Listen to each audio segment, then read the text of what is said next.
We're going to call it overtime on the Public Square today. I'm Wayne Shepherd. We're continuing the conversation that we began on our weekly program, The Public Square. If you've missed that, of course, you can go online to thepublicsquare.com and listen. But Dave, this is so important that we just continue the conversation. Dr. William B. Allen, our dear friend, trustee, author, scholar, professor, dean, and the list goes on, chairman, and the list goes on and on and on. You can look up all of that information at thepublicsquare.com. But I will say one thing that I am greatly thankful for is that he is one of the most popular voices that we ever have the opportunity to place on the public square. And more people want to hear more from him than anybody else, me included. So we're talking about a work that has only happened. And Doc, is King George's translation completed? Did he actually get through the entire work? He covered the entire work, but he did not translate it word for word. So he combined sections. That's why I use paraphrase and translate together. So it is an excellent translation as far as it goes, but it is not comprehensive. We're talking about Dr. Allen's latest book, Montesquieu, The Spirit of the Laws, which he translated English and French. We may have some French-speaking people want to read it in French. I don't know, Dr. Allen, you understand it. I'm sure some listeners do as well. So, but again, it's just, it's brand new. For all of our friends in Canada, this is important. Because Canada is a part of this story, I might add. Quebec, yeah. Okay, all right. Continuing the conversation now. So this is a new book, and Doc, we have a lot more questions about how this relates to the founding of America and to the understanding of the American system of government and how it may actually help us come back to first principles that really are the fuel for civil liberty. Jeff, you had a couple of questions. I'm going to turn it right over to you. So as I'm reading Montesquieu, and I'm wading through an English translation that is not Dr. Allen's, That'll be resolved very quickly. That'll change quickly. Well, okay, I'm holding this. He wanted to get to the head of the class that he owned. Yes, but you pulled it from by Dr. Allen. Ann Kohler, Basia Miller, and Harold Stone. So it was probably really good. Doc, really good he translation. pulled your copy out of your library at the American Mission Center. Yeah, I did. That's it. I recognize it. I'm not ashamed. Trying to get to the head of the class. So anyway, my question is this. In the early chapters, Montesquieu uses the word democracy many times. And it seems to me that he is using it in a very favorable light. But as I understand the understanding of the word in that time period, like our founding fathers certainly did not use the word democracy in a favorable way. What does he mean? What does Montesquieu mean by democracy? I think he means the same thing the founders mean, but the difference is this. As you see in those first chapters that you're reading, he says it's that democracy, let's call it intimate democracy, in which the people directly rule, which doesn't mean not only they make laws, but they even enforce them. He says that can only take place in a very small territory. Okay. Because everybody has to know everybody else. And they must be virtuous. So they reinforce one another's virtue because they're all known to one another. But that can't extend beyond very limited territories, which means it's extremely vulnerable externally. So even if you succeed in organizing it, it will not last because it cannot overcome enemies. It's pretty straightforward. Okay, so I didn't read far enough. I need to keep going to where he shows the ultimate demise of That's correct. And the framers believed the same thing. They believed that a small democracy would not work. But not only because of external principles, but James Madison in Federalist Paper number 10 in particular makes the explicit argument that a small democracy, precisely because it's small, becomes tyrannical. The majority becomes tyrant over the minority. And so his argument for the extended republic joins with Montesquieu's argument for the extended republic, because he says in that context, it's harder for any majority to form to tyrannize the minorities. And you get Federalist Paper number 51, which therefore describes what he calls just majority rule, which means majority rule in a large territory with multiple interests, subject to checks and balances and the separation of powers. So it is still democratic in spirit, just majority rule, but not democratic in practice, because that tends to become tyrannical. Perfect. Thank you. Thus the need for checks and balances. Yes. Okay. Jeff, hold your second question for just a second. I'm mindful in reading the framers of the Declaration and those of the Constitution as well, how in their defense of their work, they were honest in saying they went back and searched former forms of government, going back to the ancients to try to figure out, if we're going to put together our own country, what can we learn from what has gone before us?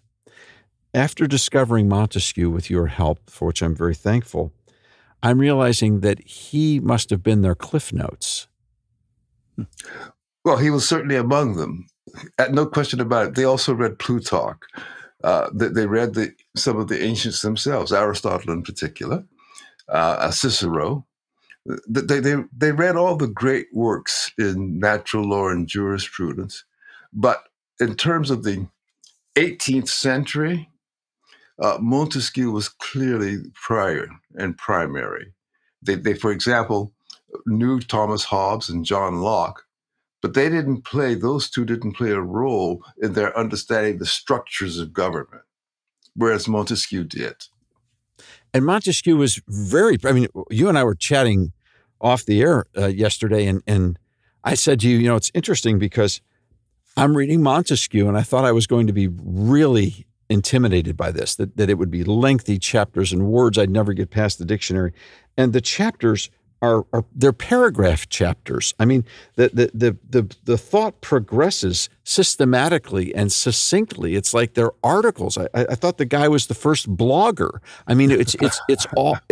And then I suddenly said to myself, wait a second, where did I get this false impression? Well, the verbosity of the founders in their endless, some of them in their endless writings about the ancients, bogged me down. I found Montesquieu liberating. I think I could get this guy. Well, that happens if you tend to read John Adams. Sorry. With all respect to the Adams, I'm sorry. My apologies to the second and sixth president. Melanie.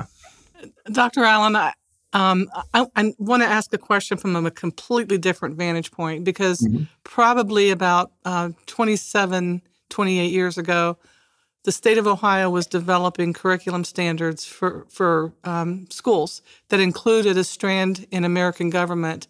And at the 7th grade level, when the State Board of Education was delving into this, they listed the documents with the founding principles for America for 7th grade students as the Code of Hammurabi, the Edict of Milan, and the Quran. And so I didn't see anything about Montesquieu, nothing about the Federalist Papers, nothing about the Magna Carta, nothing about anything that we would consider important in terms of the founding of our country. How do you really feel, Dr. Allen? They didn't. I don't think he's caught his breath yet. If you had been in the room, what would your response have been to those 3 listed documents? I can't quite get over this. I think we're seeing that response now. This is priceless. I think I still have those documents from that board meeting because it was so profound. I have encountered some absurdities in my life, but I must say this one stretches beyond anything I've ever encountered. Okay, this is clearly a deliberate attempt to avoid the question on the part of the people who wrote those requirements. Wow. Exactly. And those were individuals who were employed by the state of Ohio at the state level to develop those materials. Oh, my. Dr. Allen, this is just more of a process question for you. How long did you work on this particular book? Well, that's an interesting question. The project lasted 50 years. Okay. But but as you can tell from the bibliography that Dave cited early on, it wasn't the only thing I did in 50 years. Sure. So I began it 50 years ago when I was writing my dissertation in France and teaching French students. But an interesting thing happened along the way to the publisher. That book that you were reading, Jeff, Ann Kohler's translation. Yeah. Ann was a dear friend of mine, Nice. colleague. But we didn't know we were both working on the same project at the same time. Oh, Interesting. And when we discovered that in conversation with each other, I learned also that hers was advanced ahead of mine, and she would complete it. So I put mine on the shelf while hers came to maturity. And Anne, unfortunately, passed away before it was actually published of an aneurysm, so sudden death. Oh. And so that made it even more important for me not to complete mine within that time frame, to give hers the space to run and establish itself. But as the years wore on and I made use of her book, of course, I persuaded myself that it was not quite what was needed, that there were problems in the translation, partly because of the transition from Anne to the people who are listed as her co-translators who really took up the project to complete it on her behalf. So all of that led me to think I still needed to do mine. And then, therefore, I resumed it. And at the end of 50 years, I have brought it to light. So glad that you have. It's for our benefit, of course. And Alan, if it takes 50 years, you better get busy. All right. This is The Public Square, and we'll be back with more in a moment.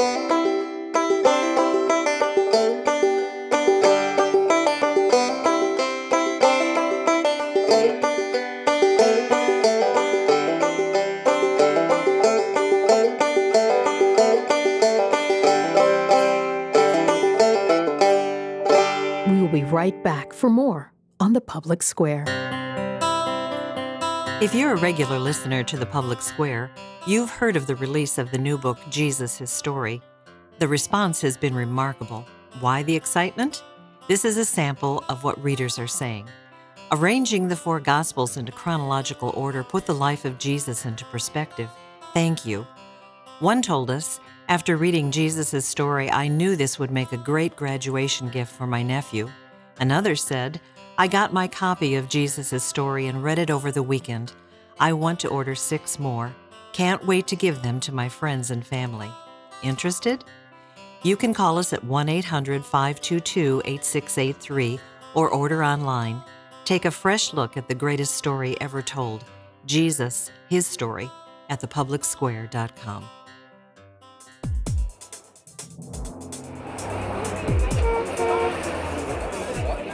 Spreading the light of liberty across the land. Now back to The Public Square.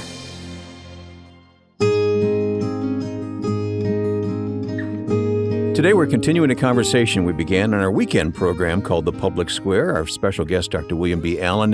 His new book is Montesquieu, The Spirit of the Laws, a translation and commentary, and we're fascinated by what Dr. Allen has written, and we're learning all about it. We just had to have this overtime conversation today, Dave. Doc, we'd like to give you a 11-minute and 30-second opportunity to say whatever you want to say to America about the importance and the value of this text. Now, as a preface, it's clear this is going to be a college textbook without any doubt. I'm so grateful that my copy is on the way from London now, and I can't wait to get it in my hands. How I wish I could have taken a course with you on this subject, and if you end up teaching one, I will probably find a way to stalk you as I have for the last 10 years. Take us with you, please. The classroom, yes, and in fact, listen into every single word. Now, I know that you have many reasons over these 50 years to want to finish this work, and you know the listeners of the Public Square, and you know the work of the American Policy Roundtable. What can your neighbors, my neighbors, our neighbors, what can they benefit from, and why is this important? Well, there's actually a rather roundabout way to answer that question. I don't need to take 11 minutes, though, so Jeff and Alan can still ask their questions. But I like to remind people that we tend to see, least of all, those things that are most familiar to us. And therefore, we need from time to time to be reintroduced to them so that we can see them as they are. This is what happened with George Washington by the time of the 1960s, when we knew the name, but we didn't know George Washington. And so we launched the project to restore attention and focus on who George Washington actually was, what he said, and what he did.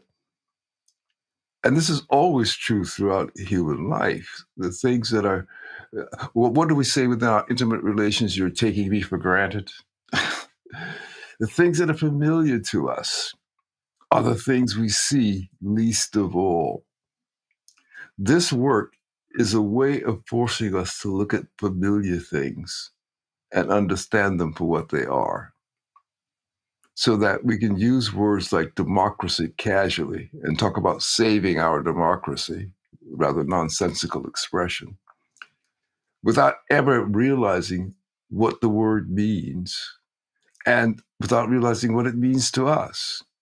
It just becomes a totem, a flag that we wave, rather than a substantive content.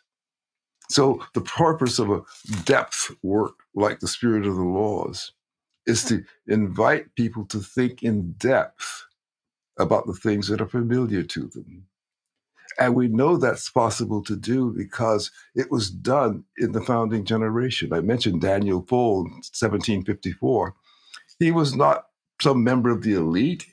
He was an humble, modest printer who was reading Montesquieu in French and defending himself in court because he was hauled into court, charged with violating laws against publishing certain kinds of things. And this is how he defended himself. Well, we need to know today that there are defenses for our rights and for our conscience, and that they don't depend on the momentary sentiments of the crowd. We don't have to appeal to whatever the latest fad is. We can appeal to fundamental principles, to natural laws, to basic rights, to the guarantees of the Constitution, to our obligations to God. That's why we read works like this. That's why they will always be relevant in every era.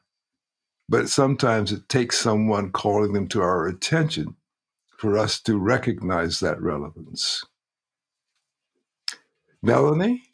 When I think of a house that's falling down because it has a faulty foundation, you don't go in and restructure the first floor, the second floor. You go in and fix the foundation. And Dave had said earlier that this was college material. I would like to challenge our listeners to set that idea aside and redeem the idea that anyone can take this book, even if you have to read it in short segments over a long period of time.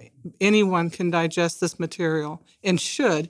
And it shouldn't be something that's a book that sits on a coffee table. Maybe I'll read it later. It should be an intentional study for yourself, for your children, because we've got a lot of fixing to do in terms of the crumbling foundations that we have, I think, and at least in my opinion. And I think this book would be a good resource. I greatly appreciate. This might be a very stupid question, but I'm going to say it anyway. Is there any plans to do an audiobook version of the English text? Not at present. Okay. Sorry, that's the audio guy in me. I'm just thinking along those lines. But okay. Wayne could do it in his spare time. Yeah, sure. You could. He's going to read it anyway. Why not just do it out loud? Yeah. Well, let me just say this. Melanie made this observation about foundations, which I think is really important. And I would just want to underscore that. When my wife and I moved into our present home, which was built in 1793, thereabouts, and Alan and David have seen it, the home actually was not habitable. because the foundations had been eaten away by wood beetles and other things. But it was a marvelous structure built in the era when federal architecture was in its prime. And so we moved in and we started work putting in support at the foundation level before all the other things that we had to do to restore it, to make it habitable. And so I want to underscore the importance of foundation building as the only way to sustain the opportunity to dwell at peace with what we are. Wow. Mm-hmm. Jeff, you have a question. Oh, I think he's answered most of them. Okay, I was going to say, because this is your last one. Actually, I have another one, but it's not connected with this. But anyway, so what is the connection between Montesquieu and John Locke? What did Montesquieu take from Locke and then run with it and further explain? Well, I'm glad you asked that question, because when you get your copy of the book, one of the first things you're going to read in it is that the great question about the spirit of the laws is a silence about John Locke. Ooh. He doesn't appear in the book at all. Many great thinkers do. Thomas Hobbes does. Spinoza does. Pierre Bayle does. Many thinkers appear. John Locke never appears in the book at all. Montesquieu knew Locke. Yeah. He corresponded with English people who knew Locke, even spoke rather disparagingly about Locke's pretentiousness in his correspondence. But there is no Locke in the spirit of the laws. Why? There is no social contract in the spirit of the laws. This is critical. Locke's and Hobbes's idea of a social contract presuppose human beings deliberately forming society rather than naturally developing society. Montesquieu puts the focus on the natural development of the family into society, not on a contractual agreement. Montesquieu identifies obligations that have nothing to do with contracts, but have to do with the lived human experience and with their divine endowments. So that it is not a surprise that Locke is missing in the spirit of the laws, because it has a different philosophical foundation than Locke does. He's saying the family creates society. It's not a bunch of individuals coming together and saying, "Hey, let's cook this up." It's the family that's correct. The source. And that's radical and fundamentally different from Locke. Got it. Thank you. Now, the framers looked at both of their advice, both of their counsel, and placed value on both. But those were, in fact, different counsels, right? They knew Locke. It is not clear how much authority they derived from Locke. Most of what we attribute to Locke in the founding comes from the Declaration of Independence. Mm-hmm. And that we only get by translating the pursuit of happiness as the pursuit of property, because Locke speaks of property, not the pursuit of happiness. Well, that's an interpretation. That's not a recreation of something explicitly said, but an interpretation, which means that it's possible the interpretations have been for a long time wrong, that the historians have misled us.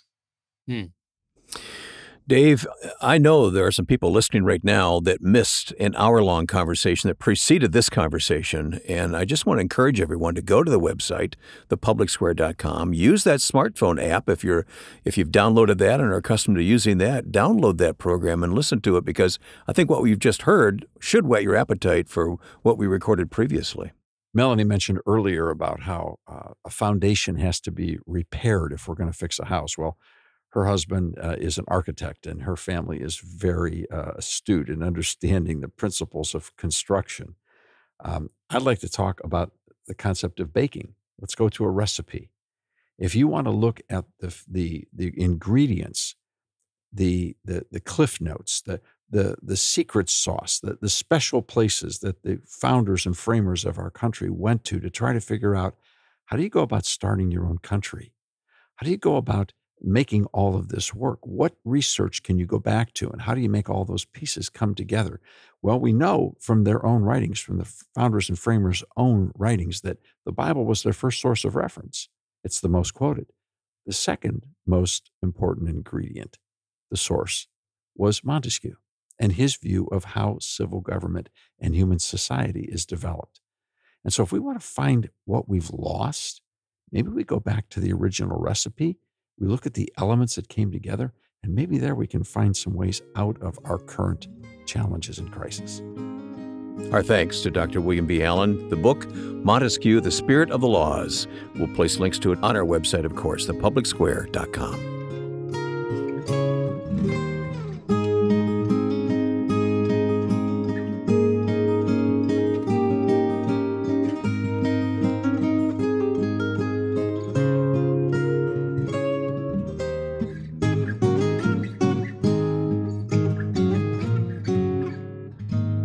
The Public Square is a broadcast service of the American Policy Roundtable.